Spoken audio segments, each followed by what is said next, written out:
कि पट्टी उनका परिवार है, पट्टी की माटी में उनका जन्म हुआ है, पट्टी उनका, यदि मैं कहूँ, सब कुछ है। पट्टी का अंतिम व्यक्ति उनके परिवार का सदस्य है। कि मेरा भी एक लक्ष्य है आदरणीय मंत्री जी की तरह से कि इस परिवार को मैं कैसे संगठित करके ले चल पाऊं, ये मेरे लिए सबसे बड़ी चुनौती है। और मैं आपको विश्वास दिलाना चाहता हूं कि पट्टी का युवा मेरे साथ इस संकल्प को लेकर आगे बढ़ रहा है। क्या लगता है 27 में युवा राजीव प्रताप सिंह नंदन जी पट्टी का नेतृत्व करेंगे? स्पष्ट सीधा सवाल है। मैंने आपसे कहा ना कि नमस्कार, मेरा नाम है उत्कर्ष और आप देखना शुरू कर चुके हैं सुलभ भारत। दोस्तों, इस वक्त हम मौजूद है पट्टी में। आज का दिन अगर देखा जाए तो देश के लिए गौरवान्वित दिन है, क्योंकि आज वीर शिरोमणि महाराणा प्रताप की जन्म जयंती है। तमाम बातें हैं, तमाम भावनाएं हैं, भावनाओं से पूरा देश उमड़ा हुआ है, भावनाओं से पूरा देश जुड़ा हुआ है। कहीं ना कहीं आज एक अलग संदेश देने के लिए तमाम नेता, तमाम युवा नेता और जो भी सामाजिक कार्यकर्ता हैं वो निकल पड़े हैं। आज हमारे साथ मौजूद है पट्टी के युवा नेता और मगरौरा ब्लॉक के ब्लॉक प्रमुख श्रीमान राजीव प्रताप सिंह नंदन जी। उनसे हम बात करेंगे, खास बातचीत करेंगे और जानने समझने की कोशिश करेंगे कि पट्टी की क्या भावनाएं हैं आज को लेकर के, आज के इस दिन को, पावन दिन को लेकर के। सर, स्वागत है आपका सुलभ भारत में। धन्यवाद। महाराणा प्रताप, जब ये नाम राजीव प्रताप सिंह नंदन जी सुनते हैं तो मन में क्या आता है? आज परम आदरणीय, परम श्रद्धेय वीर शिरोमणि महाराणा प्रताप जी की जन्म जयंती है। इस पावन अवसर पर मैं समस्त भारतवासियों को बधाई देता हूं, शुभकामनाएं देता हूं। जैसा कि आप सबने देखा, उनकी जन्म जयंती के शुभ अवसर पर पट्टी के बाजार में एक विशाल शौर्य यात्रा का आयोजन किया गया। और इस यात्रा की खूबसूरती मैं आपको बताना चाहूँगा कि इसमें प्रत्येक उम्र, चाहे हमारे बुजुर्ग हों, अगुआ हों या नौजवान साथी हों। और जो इस यात्रा की सबसे बड़ी खूबसूरती ये रही कि महाराणा प्रताप जी की जन्म जयंती के शुभ अवसर पर इस यात्रा का आयोजन किया गया। और इस यात्रा में पट्टी विधानसभा के ही नहीं, आसपास के इलाकों के प्रत्येक वर्ग के व्यक्तियों ने सहभागिता की। इसके लिए मैं सबका हृदय से आभार व्यक्त करूंगा। ये यात्रा किसी एक वर्ग विशेष की नहीं थी, बल्कि पूरे भारतवासी इसके अंतिम व्यक्त की थी। इसके लिए मैं सबका आभार और सबको धन्यवाद ज्ञापित करता हूँ। नंदन भैया जी, एक बात कही जाती है, अगर महाराणा प्रताप के जीवन को हम पढ़े समझे जाने तो हमेशा समाज के अंतिम वर्ग से जुड़े हुए रहे। चाहे भीलों के साथ जंगलों में घास की रोटी खाना या सिसोदिया वंश के राजा बन करके, महाराणा बन करके राष्ट्र की, देश की सेवा करना। अगर युवाओं को राणा से सीख लेना हो, महाराणा से सीख लेना हो, तो क्या बताना चाहेंगे, क्या युवा सीख ले? जैसा कि आप सब जानते हैं, वीर शिरोमणि महाराणा प्रताप जी अदम्य साहस के प्रतीक थे। उनका जीवन पूरी तरह से संघर्षों से भरा रहा। संघर्ष के दिनों में उन्होंने घास की रोटी खाकर भी जीवन यापन किया।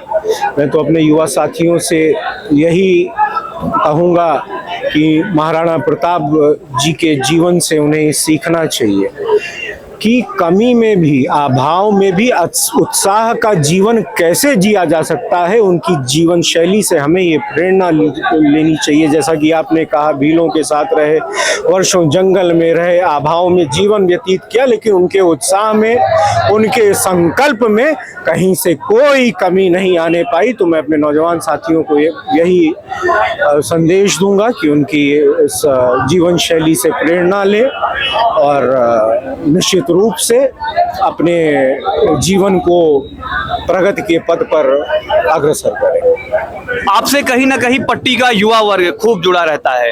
17 से 22 तक हमने देखा, आपने एक अलग तरीके से युवाओं का नेतृत्व किया, आज भी आप कर रहे हैं।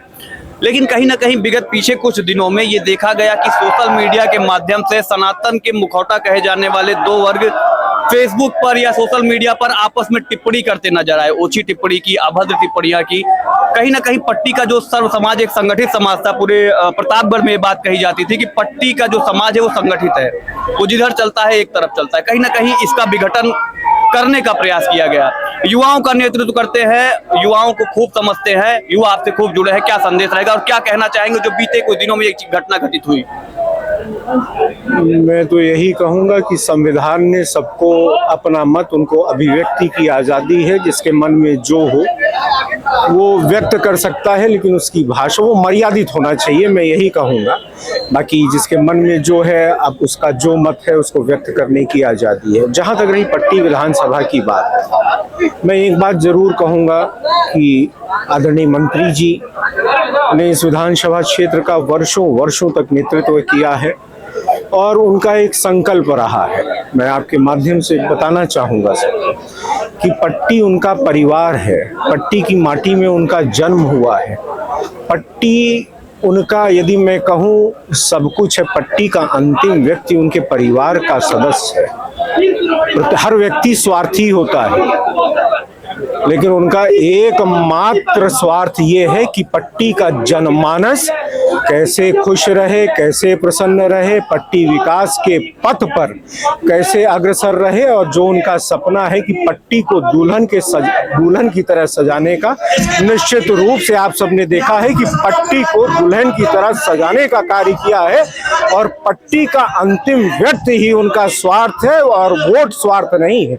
जब पट्टी का अंतिम व्यक्ति भी उनके साथ रहेगा तो सारी चीजें उनको खुद ब खुद मिलती रहेगी। अगर कैलकुलेटेड वे में देखा जाए नंदन जी, तो 2022 के चुनाव की जो परिणाम रहा, चुनाव का परिणाम रहा, 86,000 लोगों ने, पट्टी के लोगों ने माननीय मंत्री जी को अपना सिरमौर माना। तो क्या लगता है कि जिस तरीके से 17 में विजय हुई, आगे 27 है, क्या रणनीति रहेगी? क्या उससे बड़ी विजय होगी या संघर्ष जारी रहेगा? कोई ऐसी रणनीति हम सबकी नहीं। जैसा मैंने आपको कहा कि मेरा भी एक लक्ष्य है आदरणीय मंत्री जी की तरह से कि इस परिवार को मैं कैसे संगठित करके ले चल पाऊं, ये मेरे लिए सबसे बड़ी चुनौती है। और मैं आपको विश्वास दिलाना चाहता हूं कि पट्टी का युवा मेरे साथ इस संकल्प को लेकर आगे बढ़ रहा है। यहाँ मतभेद हो सकता है, लेकिन मनभेद बिल्कुल नहीं, ये मुझे भरोसा है। क्या लगता है 27 में युवा राजीव प्रताप सिंह नंदन जी पट्टी का नेतृत्व करेंगे? स्पष्ट सीधा सवाल है। मैंने आपसे कहा ना कि मेरा स्वार्थ पट्टी की जनता है, पट्टी का नौजवान है, उनका सम्मान है। जब उनका सम्मान रहेगा, वो पट्टी के नौजवान मेरे साथ खड़े रहेंगे, तो हिंदुस्तान में ऐसी कोई जनता के वोट वाली कुर्सी नहीं है जिसपे मैं न बैठ पाऊं। लेकिन ये सिर्फ पट्टी के नौजवान और पट्टी के बुजुर्गों की कृपा पे ही निर्भर करता है। नंदन भैया मोदी से जिंदाबाद, जिंदाबाद। नंदन भैया मोदी से जिंदाबाद, जिंदाबाद। स्पष्ट और आखिरी सवाल रहेगा, इस बार माननीय राजेंद्र प्रताप सिंह मोती सिंह जी चलती है, चलता है। इस बार स्पष्ट सवाल, आपसे सीधा सवाल है कि इस बार माननीय राजेंद्र प्रताप सिंह मोती सिंह जी पट्टी का नेतृत्व करेंगे, युवा राजीव प्रताप सिंह नंदन जी? निश्चित रूप से उनके मार्गदर्शन में पट्टी का नेतृत्व होता रहेगा और वही नेतृत्व करेंगे। पट्टी उनकी माटी है, उनकी माँ है, उसकी सेवा करते आए हैं, और जब तक वो उनका आशीर्वाद मिलेगा, ये पट्टी परिवार पट्टी की सेवा करेगा। युवाओं के नाम क्या संदेश रहेगा?